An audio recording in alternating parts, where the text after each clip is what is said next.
Today we're joined by legendary jockey Eurico Da Silva, who's just released this amazing and very deeply personal book, Riding for Freedom. Eurico, how are you doing? Very good. How are you? I'm wonderful. Thanks for joining me for this chat. It's been so long. I mean, we saw each other at the track in that one limited opportunity last year, but you're looking great, you're keeping well, and looking just as happy as you've always been. So tell us a bit about the book. I mean, you go pretty deeply personal in this book, and I was actually kind of shocked just how personal you got it with the details. You talk about your demons and just your relationship with your family, and also you give us some insight into the sport we never would have seen from you, because we know you from television, from your post-race interviews when you win the stake races, and you're just this happy spirit who has this positive energy. But this book, it actually goes pretty deep, and it goes to pretty dark places. So tell us a bit about your inspiration in opening up to the world with Riding for Freedom. Yes, I decided to do this book. Actually, also my brother inspired me. My brother suffered with a lot of anxiety and depression. Unfortunately, he has to take medicine to, help him out.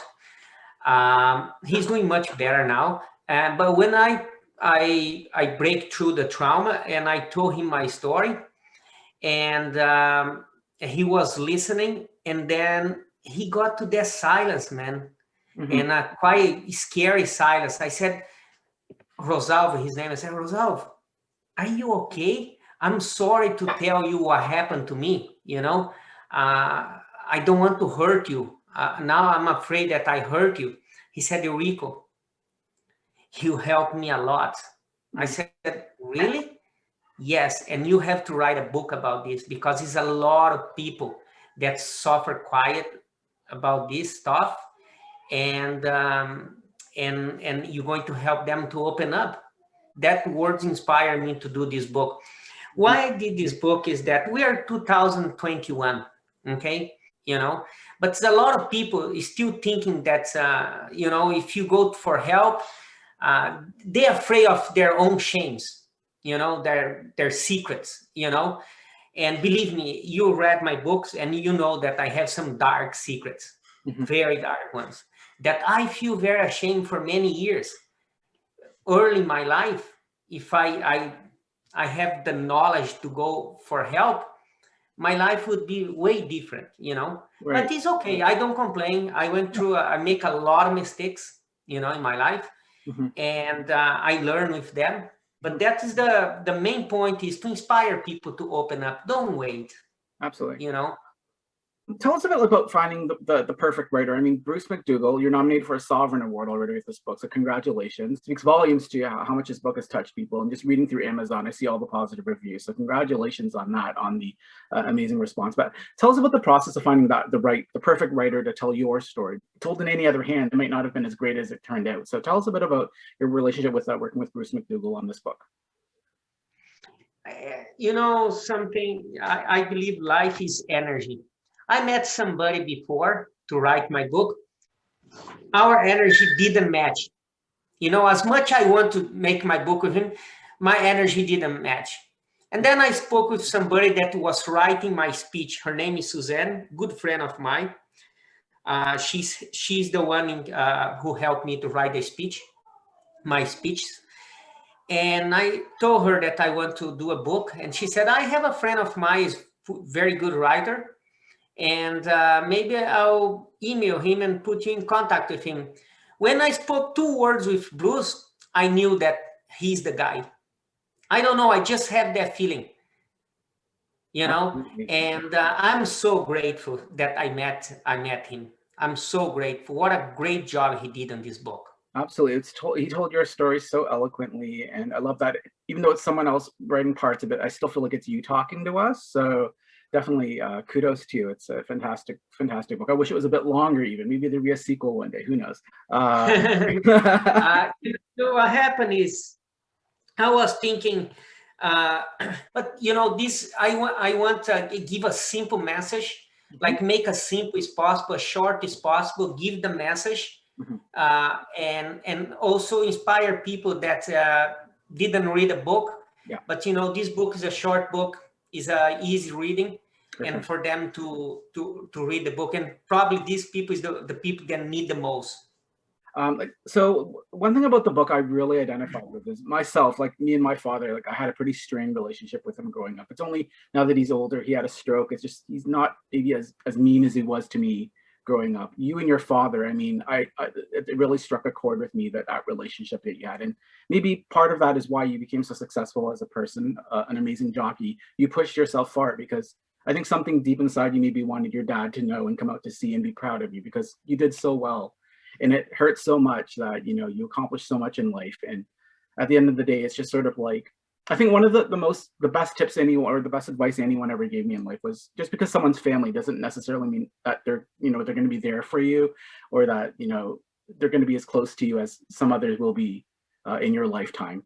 And I think that was something was so true about that. And definitely it applies to this situation here. So, but there's also parts of the book, like you're so candid. I mean, there's parts you were talking about, like you were questioning your sexuality just because how mean your dad was to you. He'd poke fun at you, he'd emasculate you, just things like that growing up. And I can feel the pain and, how you told the story about that. Can you talk about that? Just because I know about a big part of the book and in who you are in shaping your identities, what's formed by your relationship with your dad. Maybe we can talk about that. Thank you for mentioning that. Good questions. But I want to go back to you a little bit. It's like you said, your father is not mean to you as he used to be mean to you, right? Hurt you with probably with words. What I sense from you. And thank you for sharing that, because that is hurtful. And I've been there, and I know that how much is hurtful, right? Here's the thing, Will. You are programmed when, very important, from your 0 to 7 years old. Okay. And what you heard there, that kid 0 to 7 years old is still inside you, and you need to be very compassionate to that kid. And you're very brave to share that too. Going back to our sexuality, when we born, doesn't come black and white. If you like more girls, you like more boys, or you like boys and girls, this doesn't come. It's not clear for us, right? Now you have somebody very important in your life telling you almost every day, humiliate you and say that you are not man. You are a girl, Right. And the confusion created in your mind is very tough. Okay. I live long time very confused in my life. I was confused. Okay. And took me a lot of years of work to realize I knew what I like, what I'm attracted to. But is my mind doubt me every day. And this was a secret for me, and then I start understanding, doing the work, going back with that little kid all the time. I have to go back all the time, every day.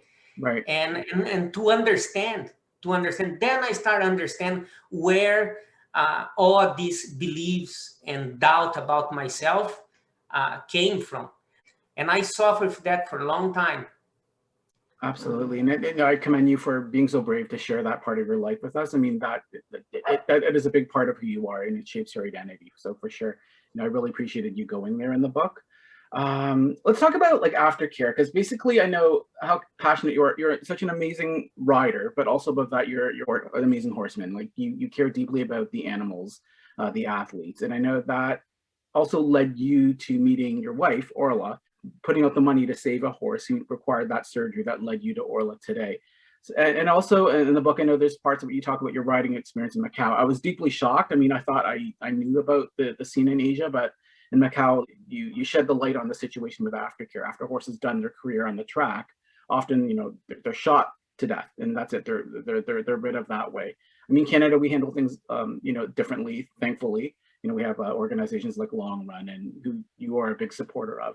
Talk about the importance of that, because that led you to meeting your wife, Orla, who was a surgeon at Toronto Equine General Hospital.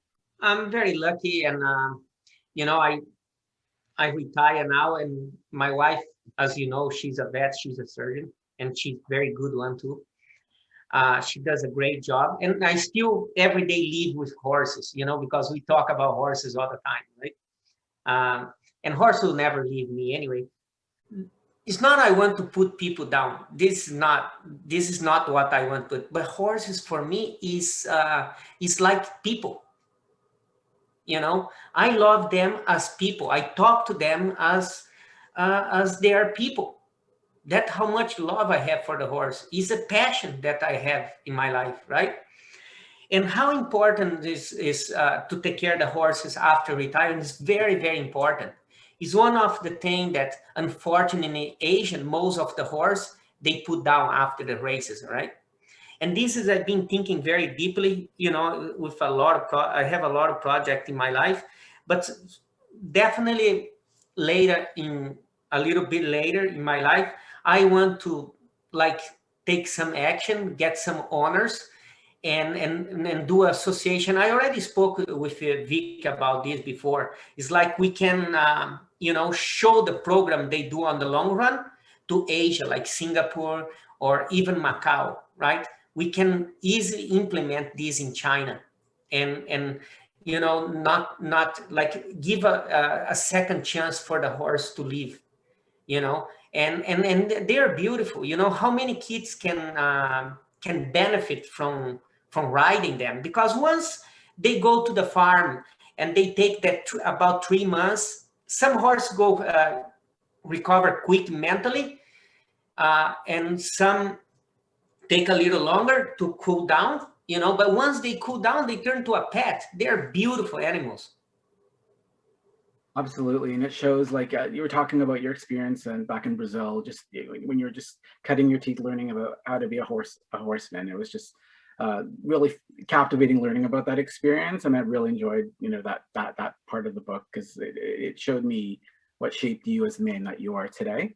Let's talk about your life after retirement. I mean, of course, we miss you so much at the track. I don't know, have you ever thought about maybe returning? I'm sure you get this question all the time, or just being involved again with horses, because I know right now, like, a lot of your focus is on performance coaching. You're working with athletes, but what's life been like since retiring, and do you foresee yourself maybe working again with horses as close as you did before?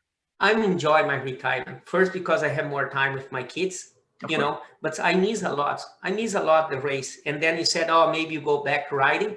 This is not going to happen, as far I can say today, right? Life can change one day to another, but it's not in my heart today to go back to ride.